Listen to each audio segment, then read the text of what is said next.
네, 제 목소리가 좀 많이 겸손해졌습니다. 네, 너무 그냥 소리쳐대니까 좀 겸손해라 하시는 것 같아요.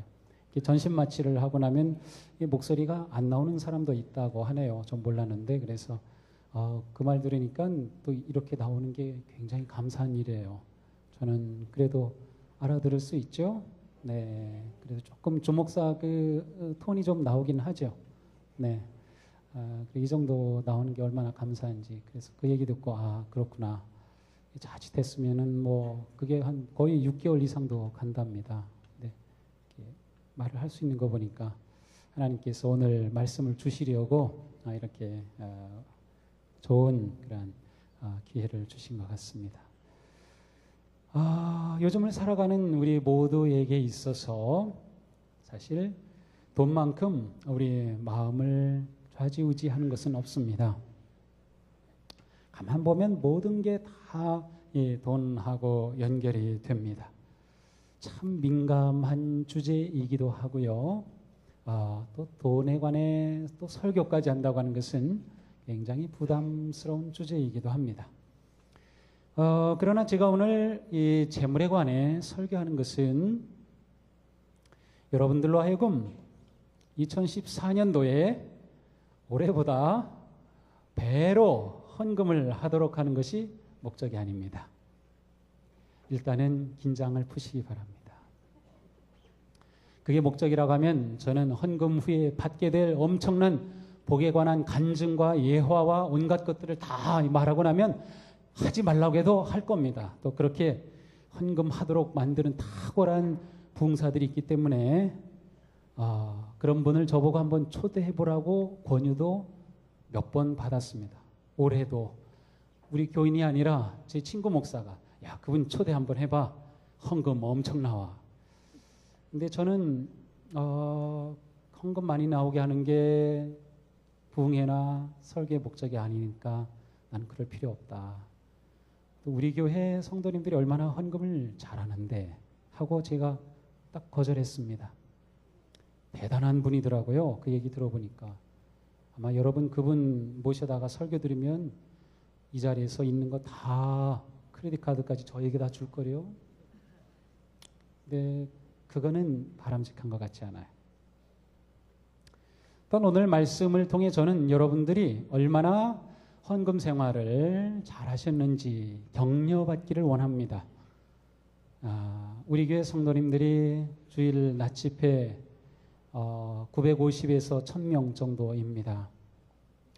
우리 교회 정도 사이즈의 인천에 있는 교회들, 또 우리보단 조금 잘 사는 부천에 있는 교회들, 또 서울에 좀 괜찮은 동네에 있는 교회들하고 비교해 보면 우리 교회가 헌금이 훨씬 높습니다.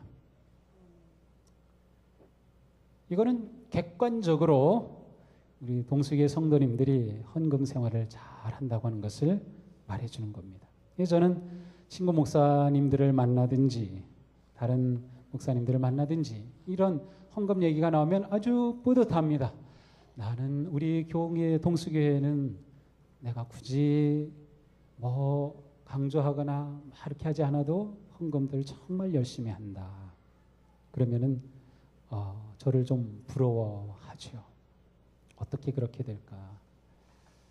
우리의 신앙생활 그렇게 훌륭하게 잘하고 있는 겁니다. 그래서 오늘은 신앙과 재물을 보는 그런 믿음의 관점을 좀 우리가 가지면 좋겠다 생각을 해봅니다. 그야말로 이 세상은 돈이 전부인 그러한 가치로 살아가고 있습니다.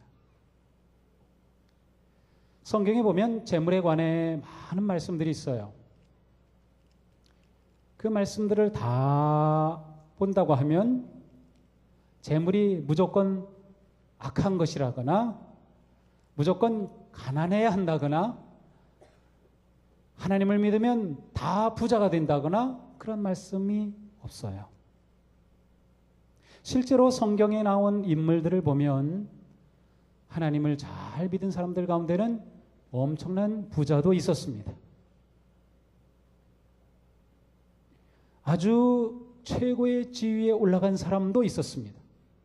그러나 또한 하나님을 잘 믿었기 때문에 오히려 가난해진 사람도 있었고, 믿음 때문에 재산을 몰수당한 사람도 있었고, 심지어 믿음을 지키기 위해 목숨을 빼앗기는 순교의 길을 간 성도들도 있어요.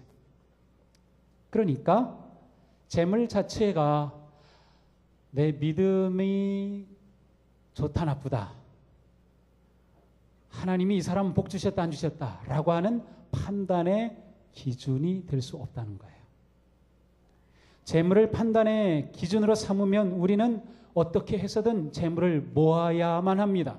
왜냐하면 이거 봐라, 내가 이렇게 재물을 모았으니까 하나님이 나를 사랑하신 거지, 그래서 하나님이 나를 사랑하셨다는 증거를 보여주어야 하니까. 근데 그렇지 않아요. 하나님이 재물을 많이 주신 사람도 있고, 어떤 사람은 오히려 하나님을 믿어서 재물을 잃어버리기도 합니다. 하나님을 믿는다고 모든 회사가 다 잘 되는 거 아닙니다. 이 세상에 나온 좋은 간증집들이, 책들이 많이 있는데 그 책들의 단점은 뭡니까? 궁극적으로 하나님 믿어서 부자가 됐다는 거예요. 그런데 그렇지 않은 사람도 많이 있어요. 그리고 그렇지 않은 것이 문제가 아니에요. 가난한 것이 부끄러운 것이 아닙니다. 또 재물이 무조건 악하다고 하지도 않습니다. 다 그릇된 방법으로 재물을 착취해서 부자가 된 그러한 부자는 악한 부자이지만, 재물이 있다고 해서 무조건 악하다거나 가난하다고 무조건 의롭다거나, 거꾸로 재물이 무조건 복이라거나 가난하다고 해서 복을 받지 못한 것이라고 볼 수 없다. 재물을 판단의 기준으로 삼지 말라. 재물을 판단의 기준으로 삼지 말라. 따라서 교회의 모든 사역도 마찬가지입니다. 재정이 많이 들어간다고 해서 그것이 더 중요한 사역도 아닙니다. 재정이 조금 들어간다고 해서 그 사역이 덜 중요한 것도 아닙니다. 재정이 많이 들어간다고 해서 그 사람이 더 중요한 것도 아닙니다. 그것이 어떠한 것의 판단 기준도 될 수 없다. 성경에는 재물에 관해서 많은 말씀들이 있습니다. 하나님을 믿어 부요해지고 재물을 많이 얻게 된다고 하는 약속의 말씀도 있습니다. 할렐루야, 주님을 경외하고 주님의 계명을 크게 즐거워하는 사람은 복이 있다. 그의 자손은 이 세상에서 능력 있는 사람이 되며 정직한 사람의 자손은 복을 받으며 그의 집에는 부귀와 영화가 있으며 그의 의로움은 영원토록 칭찬을 받을 것이다. 우리는 이런 말씀을 아주 좋아하죠. 반면에 재물에 대해서 경계하기도 합니다. 돈을 사랑함이 없이 살아야 하고 지금 가지고 있는 것으로 만족해야 합니다. 주님께서 친히 말씀하시기를 내가 결코 너를 떠나지도 버리지도 않겠다 하셨습니다. 잠언의 지혜자는 이렇게 노래합니다.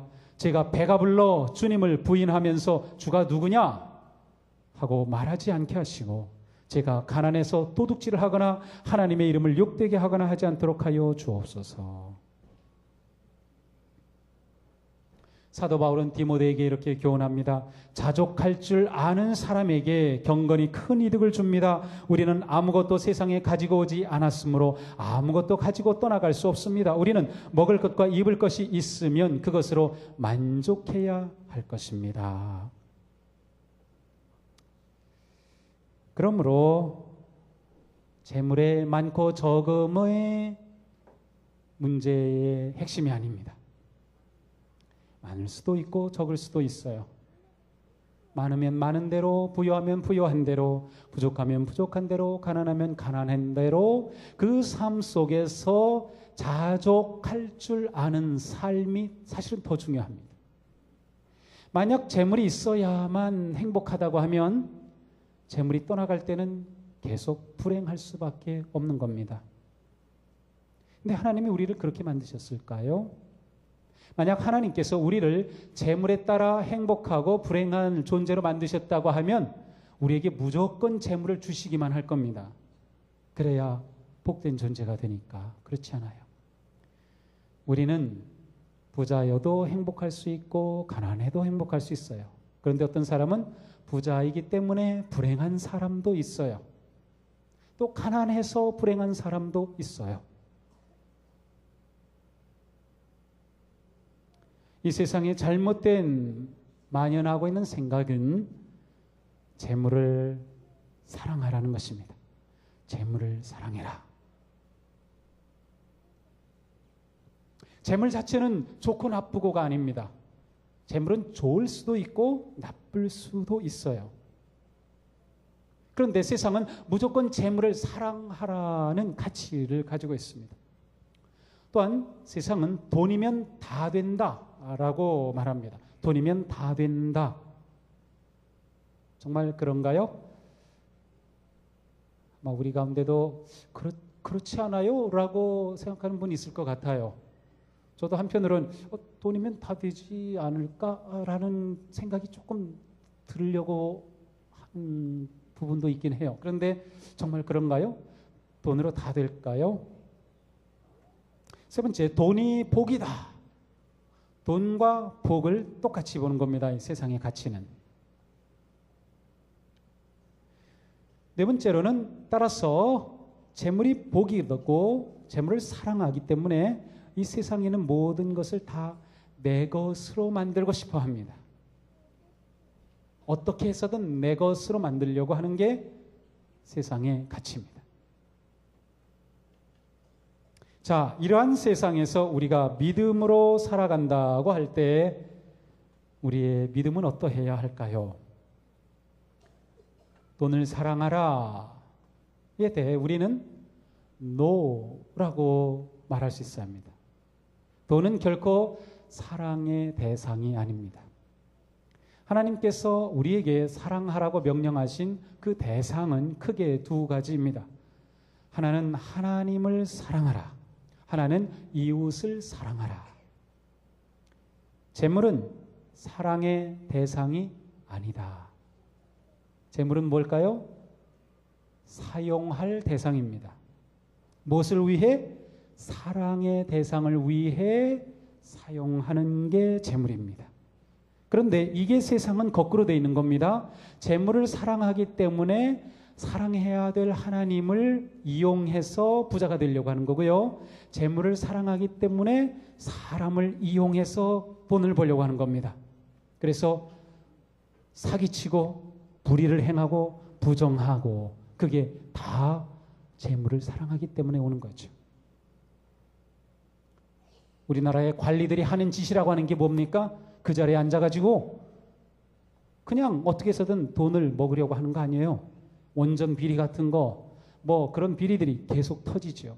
물론 참 훌륭한 관리들, 공무원 많이 있습니다. 우리 교회도 공무원들이 계신데 우리 교회 공무원들은 그런 것도 몰라요. 그냥 얼마나 훌륭하고 그냥 순진하고 그런지 몰라요.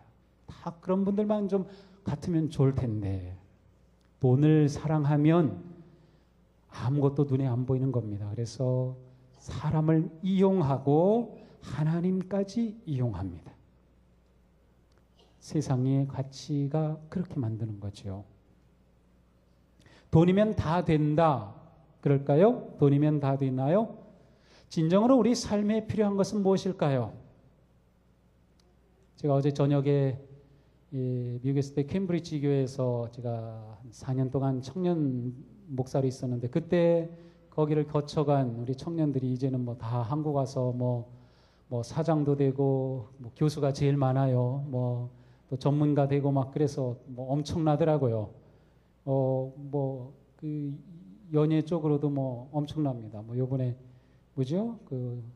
저번에 영화 대종상 받은 거기도 있어요. 또 이름 대면 알만한 사람. 근데 모여가지고 우리 같이 예배 한번 드리자. 그래서 예배를 드리는데 그렇게 지위가 높고 또 돈도 많이 벌고 유명해지고 그래서 행복한 사람은 한 사람도 없어요. 그들이 행복한 것은 하나님께서 주신 아름다운 믿음의 가정이 있어서 행복하고 그들에게 주신 자녀가 있어서 소망이 있고 그들에게 주신 삶의 터전 자체가 감사한 거예요. 그들이 섬기는 교회가 감사한 거예요. 그리고 이렇게 오랜만에 함께 모여서 믿음의 교제를 나눌 수 있는 이 사랑의 교제가 행복한 거예요. 다른 게 아니에요. 정말로 여러분의 삶의 복이 무엇입니까?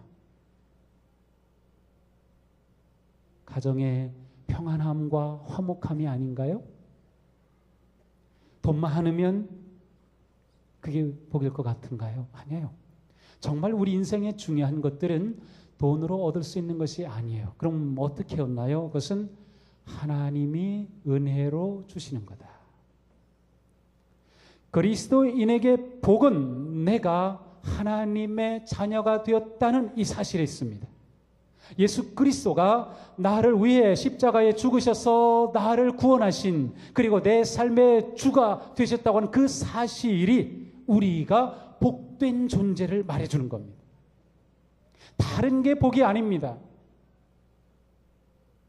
그러니까 예수 믿는 자가 복되다라고 말하는 것은 예수 믿어서 뭐를 얻었기 때문이 아니라 예수 믿는 자 된 그 자체, 내가 하나님을 아버지라고 부를 수 있게 된 것, 내가 예수님을 의지할 수 있는 것, 예수님이 내 삶의 주인이 되어주셔서 내 삶을 인도하시는 것, 내가 성령님께 순종하며 나아가는 삶을 살 수 있는 것, 그래서 내가 사업에 망해도 가난해져도 건강을 빼앗겨도 그 자리에서 내가 의지할 하나님이 계신 것, 그게 우리에게 복이다. 이것이 가장 내 삶에 중요한 복이다라고 하는 믿음이 확고히 설 때 그 다음에 재물의 문제를 다룰 수 있습니다. 재물의 문제는 이것이 세워지지 않고는 언제나 우리들에게 걸림돌이 되는 것입니다. 진정한 복은 하나님께서 주심으로 누리는 것이다. 그러므로 우리에게 하나님이 계시면 그것으로 행복한 것이죠. 세상의 재물은 다 내 것이 될 수 있다? 아니죠. 자, 세상의 가치는 이겁니다. 내 건 내 거고 내 건 내 거다. 좀 괜찮은 사람은 내 건 내 거고 내 건 내 거다. 그리스도인은 내 것도 내 거, 내 것도 내 거다. 가 그리스도인의 가치입니다. 왜 그런가 하면 우리에게 모든 것의 주인은 내가 아니라 주님이시기 때문에, 하나님이시기 때문에. 내가 가진 재물의 주인도 하나님이십니다. 내가 가진 기업의 주인도 하나님이십니다. 내 가정의 주인도 하나님, 내 자녀의 주인도 하나님, 내 건강의 주인도 하나님, 모든 것의 주인은 하나님이에요. 그러므로 내가 가지고 있는 집 문서는 하나님께 드려진 것입니다. 내가 가지고 있는 크레딧 카드의 비밀번호 다 주님께 드려진 것입니다. 그런데 우리가 그것을 주님으로부터 받아 살고 있는 겁니다. 이게 믿음입니다. 이게 재물에 대한 우리가 가져야 될 매우 중요한 태도입니다. 매우 중요한 태도. 모든 게 다 하나님의 것인데 하나님께서는 우리에게 맡겨준 겁니다. 맡겨주셨어요. 우리에게 건강도 맡겨주셨어요. 너 그 건강 가지고 바르게 살아라. 우리에게 가정을 맡겨주셨어요. 내가 가정을 복되게 섬겨라. 우리에게 기업도 주셨어요. 내가 그 기업을 잘 일으켜라. 많은 사람들이 일할 수 있도록 기회를 제공해주고 살아갈 수 있는 그러한 기업으로 세워라. 우리에게 직업도 주셔서 그 직장을 통해서 내게 주신 능력과 재능을 가지고 사회에 기여하는 사람이 되어라. 이 땅을 하나님이 다스리시는 땅으로 만들어라. 우리에게 주신 겁니다. 그래서 우리는 받아서 사용해야 할 청직입니다. 청직이에요. 스튜어드. 매니저인 것입니다. 우리가 주인이 아니라. 그런데 내가 주인으로 자꾸 착각하는 거죠. 내가 주인으로. 내가 주인이 되면 참 힘듭니다. 참 힘들어요. 저도 요즘 목회에 대해서 많이 고민하면서 목회의 주인이 제가 자꾸 되려고 하는 겁니다. 동수교회 담임 목사의 역할은 있지만 동수교회 담임 목사는 주님이라고 하는 생각을 제가 자꾸 자꾸 일부러 갔습니다. 그리고 제가 가능하면 앞으로는 제가 주인 행세를 좀 안 하려고 합니다. 아닌 것 같아요. 제가 책임지려고 하니까 얼마나 힘든지 모르겠어요. 스트레스가 이루 말할 수 없어요. 제가 요즘 건강에 그냥 경종이 울려가지고 말이죠. 이유는 딱 하나, 스트레스밖에 없어요. 제가 제 생활 습관, 뭐 음식을 먹는 패턴, 뭐 모든 거 생각해 보면 스트레스가 저를 엄청 망치고 있는 걸 봤어요. 근데 왜 스트레스를 받을까? 목회 주인이 나인 것처럼 자꾸 생각하니까 내가 이거 해야 되는데, 내가 해야 되는데. 그래가지고 이건 아니다. 주님이 원하시는 대로만 그냥 하면 되겠다. 그래서 마음 편하게 주님께서 너 이렇게 해 그러면 네 그거 하면 됩니다. 제가 생각할 때 이거 아니에요 그래도 너 이거 아니야 그러면 제가 안 하는 겁니다. 저는 정말 다른 사람들에게 하기 싫은 말 할 줄 모르거든요. 그런데 주님께서 주 목사 이번에는 이렇게 좀 얘기해 그러면 앞으로는 제가 할 겁니다. 싫은 얘기 막 할 거고요. 막 상처받지 마세요. 하나님께 따지세요. 주인이 누구인가가 핵심이에요. 그러므로 우리는 항상 이 둘 가운데 선택합니다. 예수님께서 말씀하시죠. 한 사람이 두 주인을 섬기지 못할 것이니 혹 이를 미워하며 저를 사랑하거나 혹 이를 중히 여기며 저를 경히 여김이라. 너희가 하나님과 재물을 겸하여 섬기지 못하리라. 하나님과 재물 사이에서 왔다 갔다 합니까? 그렇다면 아직 하나님이 내 삶의 주인됨이 없는 겁니다. 하나님이 내 모든 것의 주인인데 그 사이에 재물이 끼어들 틈이 없는 겁니다. 재물이 내 인생의 주인의 자리에 앉을 이유가 없는 겁니다. 하나님께 맡겼는데 재물이 어떻게 그 마음에 끼어 들어오겠어요? 우리 믿음의 성숙함은 바로 이렇게 되는 겁니다. 점점 주님께 내어드림이 되는 거예요. 자, 우리는 그럼 왜 헌금을 하나요? 그것은 하나님께 우리의 마음을 드리는 증거가 됩니다. 마태복음 6장 21절에 주님이 말씀하셨죠. 내 보물이 있는 곳에 내 마음이 있다. 내 재물이 있는 곳에 내 마음이 있다. 거꾸로 마음이 있는 곳에 재물이 갑니다. 제가 여러분의 가계부를 좀 보면 여러분이 누군지 제가 분명하게 가르쳐 줄 수 있습니다. 깜짝 놀랄걸요? 왜냐하면 여러분이 좋아하고 여러분 마음에 있는 것에 여러분의 돈이 흘러가기 때문입니다. 가만히 보니까는 노스페이스 무슨 막 등산 장구 캠핑 막 그런 거 많이 샀어요. 그러면 야, 이 사람은 등산하고 산에 가는 거 굉장히 좋아하는구나 알 수 있어요. 그거에는 아끼지 않는 거죠. 가만히 보니까 뭐 50만 원 넘는 낚싯대 뭐 릴 뭐 이런 거, 아, 이 사람은 낚시를 굉장히 좋아하는구나. 거기에 재물이 흘러가는 겁니다. 자녀 교육하는데 뭐 학원비 막 엄청 많아. 야, 자녀 교육에 마음이 있는 거구나. 그렇죠. 우리의 마음이 있는 곳에 재물이 자연스럽게 흘러가는 겁니다. 우리의 재물이 하나님께 드려진다고 하는 것은 제 마음이 하나님께 있습니다 라고 하는 아름다운 증거요 고백입니다. 그러니까 우리가 하나님께 헌금을 드릴 때 이게 그냥 의식적으로 뭐 형식으로 하는 게 아니고 우리의 온 마음을 담아서 하나님께 드리는 겁니다. 제가 하나님께 제 마음이 있음을 아시죠? 제가 그 증거로 헌금을 드립니다. 헌금이 바로 우리의 마음의 표가 되는 것입니다. 또한 헌금은 하나님께 드리는 사랑의 헌신이요 고백입니다. 예수님은 요한복음 14장 15절에서 너희가 나를 사랑하면 내 계명을 지키리라고 하셨어요. 나를 사랑하면 내 계명을 지킬 것이다. 하나님의 계명을 지키는 것은 하나님을 사랑함의 온전한 증거입니다. 그리고 그 계명에는 재물에 관한 계명이 들어 있습니다.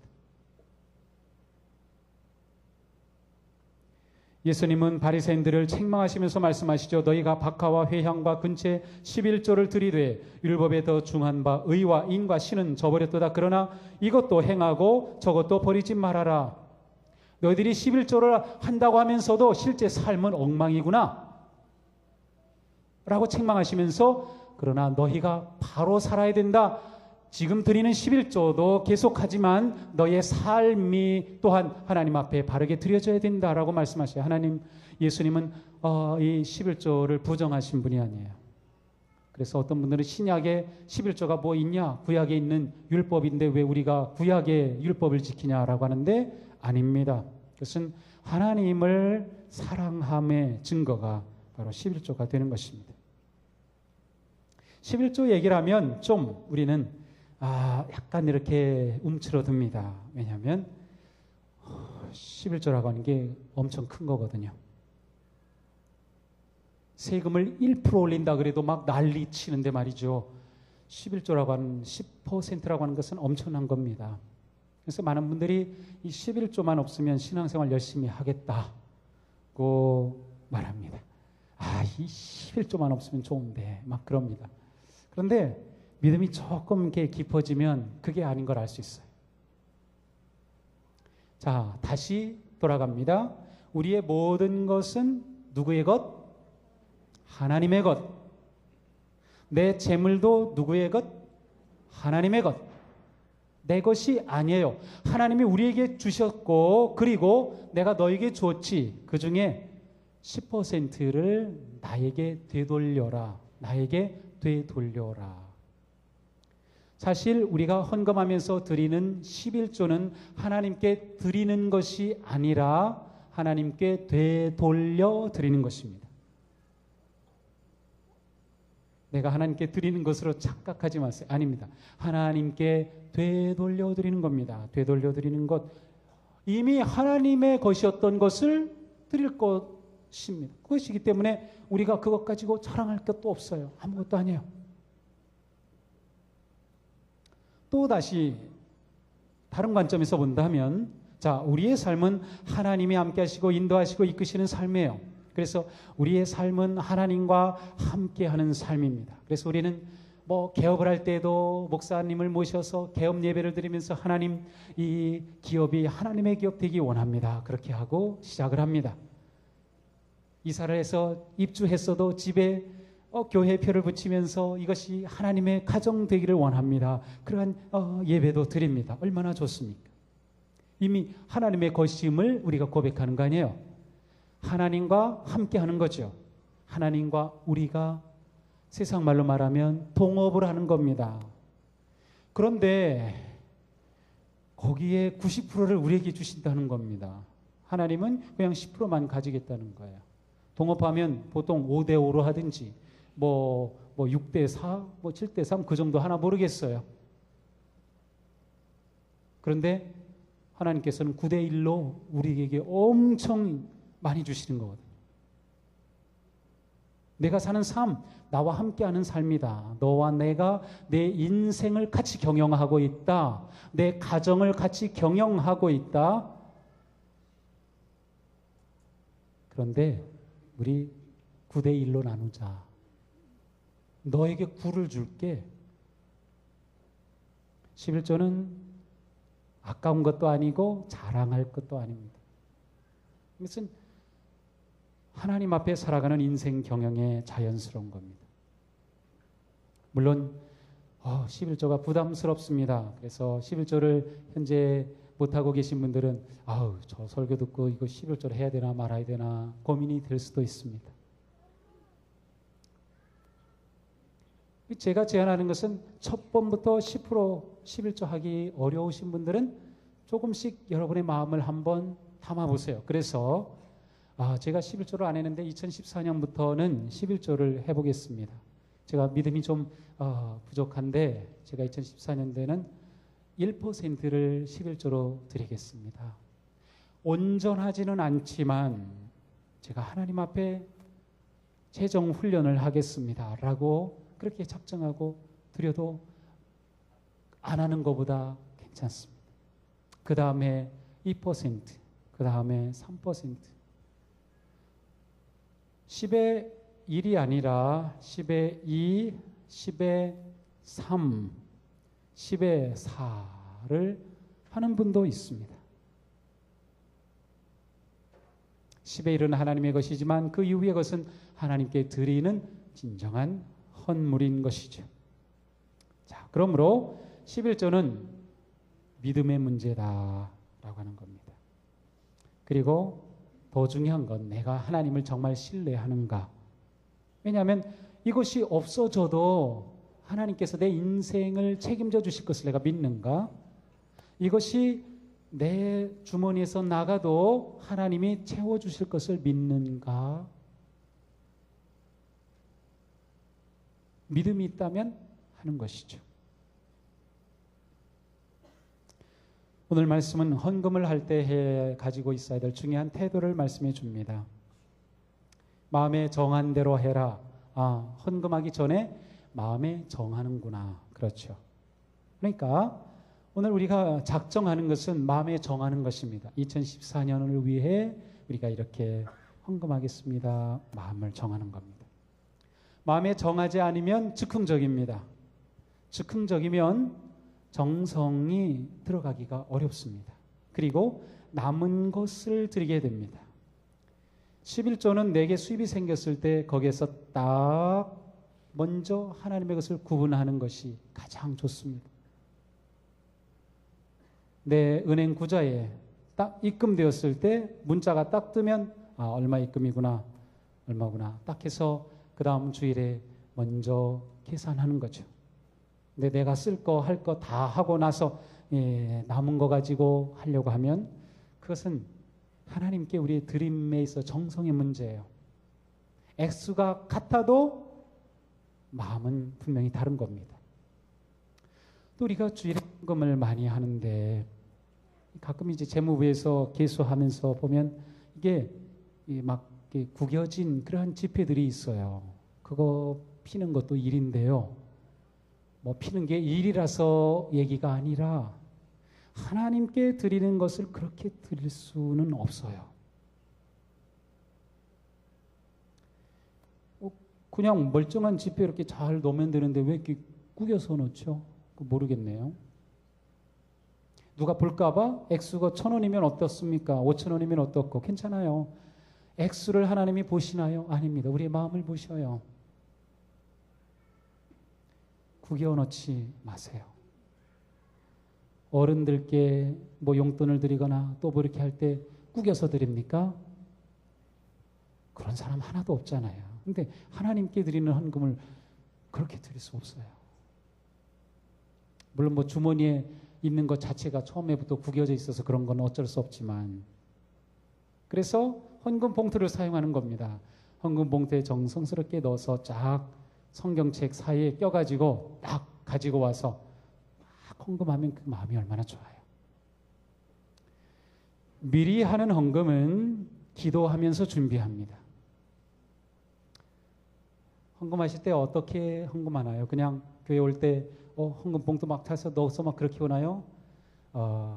앞으로는 헌금 봉투에 넣으실 때마다 11조든 감사 예물이든 뭐 선교 후원금이든 작정의 예물이든 일천번제든 넣으실 때에 기도하시거나 기도하는 마음으로 하세요. 그래서 하나님, 제가 하나님을 사랑하는 마음으로 예물을 준비합니다. 하나님은 재물의 주인이심을 제가 믿습니다. 하나님께서 저를 사랑하시기에 제가 하나님께 예물을 드립니다. 하나님, 이 예물을 기뻐하시고 저의 재정의 문을 열어 주옵소서. 재정의 길을 인도하옵소서. 제 기업의 길을 인도하옵소서. 기도하시고 준비하세요. 달라질 겁니다. 달라질 겁니다. 해보세요. 진짜 다음 주부터 한번 해보세요. 정말 다릅니다. 정말 다릅니다. 그냥 하는 것하고 다릅니다. 그 다음 기쁨으로 자원하는 마음으로입니다. 오늘 설교를 들으면서 뭐 목사님은 뭐 설교 이렇게 뭐 그냥 이렇게 마음 편하게 들으라고 하더니 은근히 막 푸시하네. 혹시 그렇게 느끼시거들랑 하지 마시기 바랍니다. 저는 여러분들이 억지로 하는 헌금은 하나님께서 원치 않는다고 생각합니다. 하나님께서 원치 않는 헌금을 제가 여러분에게 조장할 수는 없습니다. 마음에 우러러나지 않으면 그냥 하지 마세요. 그러다가 성령님의 감동이 생기면 그때 하세요. 억지로 하지 마세요. 그렇게 말하기도 합니다. 억지로라도 시켜가지고 복받게 한다. 그렇지 않습니다. 성경의 원리는 억지로 시켜서 복받는 게 아니라 자원하는 마음으로 기쁨으로 하는 겁니다. 기왕에 헌금할 거면 기쁨으로 하세요. 기왕에 헌금하는 거 500원은 동전을 드려도 기쁨으로 하세요. 하나님께서 우리의 기뻐하는 마음을 기뻐하시는 것이죠. 힘에 지나도록 해라. 보통 목사님 제가 헌금을 얼만큼 해야 적정한 건가요? 이렇게 물어본다면 저는 몇 프로입니다 이렇게 말씀해 드릴 수 없어요. 제가 해드릴 수 있는 것은 이 말씀을 근거로 해서 부담스러운 정도가 가장 적정한 수준입니다. 예를 들어서 매 주일 10만 원 헌금하는 거는 아주 쉬워요. 그러면 그분에게는 좀 더 해야 돼요. 15만 원 하는 거 괜찮아요. 그럼 더 하세요. 그러다가 18만 원 정도 조금 부담스러운데 교회 그러면 그 정도 적당한 거예요. 물론 우리는 특별한 교회 사역을 위해서 또 우리가 미러클 센터를 세운 것처럼 이러한 것을 위해서 특별히 헌금할 때는 우리가 정말 내가 부담스러운 것에 100배가 넘게 작정하고 헌금합니다. 우리 교회 지금 많은 성도님들이 그렇게 하고 있어요. 그래서 11조 드린 것을 보면 이분의 수입이 어느 정도다를 알 수 있는데 기적의 헌금 또 감사의 예물 건축 헌금 드린 것을 보면 정말 넘치게 분에 훨씬 넘치게 하는구나 하는 걸 알 수 있어요. 그런 분들이 참 많이 계시거든요. 그때는 우리가 그렇게 할 수 있는 거죠. 그 다음 기대함으로 하나님의 공급하심을 기대함으로 그 다음 자신을 드림으로 돈을 드리는 게 아니고 하나님께 내 삶을 내 마음을 내 사랑을 헌금을 통해 표현하는 거다. 따라서 우리에게 헌금 시간은 가장 즐거운 시간입니다. 예배를 드리면서 어느 시간이 가장 즐거운가요? 어느 시간이 여러분이 가장 즐거운가요? 어떤 분에게는 딱 와가지고 임례할 때 일어서서 찬양할 때 그때가 가장 즐거운 분이 계실 겁니다. 예배를 기대하고 오신 분 하나님 앞에서는 이 기쁨과 즐거움이 막 감격이 넘치는 어떤 분에게는 설교를 듣는 시간이 가장 기쁜 시간일 겁니다. 근데 오늘은 혹시 아닐지도 모르겠어요. 또 어떤 분에게는 기도하는 시간, 축도 받는 시간, 세상을 향해 나가는 시간 다 다를 겁니다. 그런데 헌금하는 시간이 가장 즐거운 시간이 될 수 없을까요? 헌금하는 시간. 하나님께 드림이 너무 좋은 거지. 너무 기쁜 거지. 그렇게 되면 된 겁니다. 우리의 삶의 주인이신 하나님께서 우리의 삶의 길을 복되고 선하게 은혜의 길로 넘치게 인도하여 주시기를 축복합니다. 우리의 삶은 오직 주님의 것입니다. 그러니 주님께 온전히 신뢰하며 맡깁시다. 너희는 온전한 11조를 창고에 들여놓아 내 집에 먹을 거리가 넉넉하게 하여라. 이렇게 바치는 일로 나를 시험하여 내가 하늘 문을 열고서 너희가 쌓을 것이 없도록 붙지 않나 보아라. 나 만군의 주의 말이다. 기도합시다. 주님, 오늘은 우리가 재물에 관한 말씀을 들었습니다. 재물은 우리가 이 세상을 살아나가는데 정말 중요하고 필요한 것입니다. 또 우리가 열심히 일하는 만큼 소득을 얻으면 우리는 기뻐하고 또 만족해 합니다. 그러나 요즘 경기가 좋지 않고 경제적으로 많이 침체되어 있어서 우리의 기업도 우리의 직장도 우리의 가정 경제도 많이 어렵습니다. 하지만 우리가 믿음의 길을 걷고 있기에 하나님의 자녀이기에 예수님이 내 인생의 주님 되시기에 우리는 이러한 상황에서도 하나님을 예배하며 하나님을 사랑하며 하나님을 기뻐하며 하나님을 향한 우리의 헌신은 변할 수 없음을 고백합니다. 하나님, 우리가 하나님께 드림이 기쁨이 되고 하나님께 드림이 진정한 성숙한 삶이 되며 하나님께 드림이 우리의 복된 믿음의 아름다운 삶이 될 수 있도록 인도하여 주시옵소서. 우리 성도님들 올 한 해 동안 정말 열심히 헌금 생활을 하였습니다.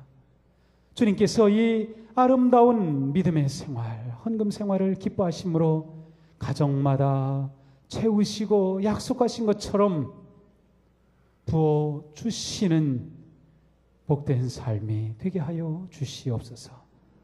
이 시간 저희들 새해를 위해 재정 헌신을 하며 작정을 하려고 합니다. 하나님께서 우리 마음에 주시는 은혜의 마음을 따라서 기뻐하여 즐거워함으로 헌신할 수 있도록 인도하여 주시옵소서. 예수님 이름으로 기도합니다. 아멘.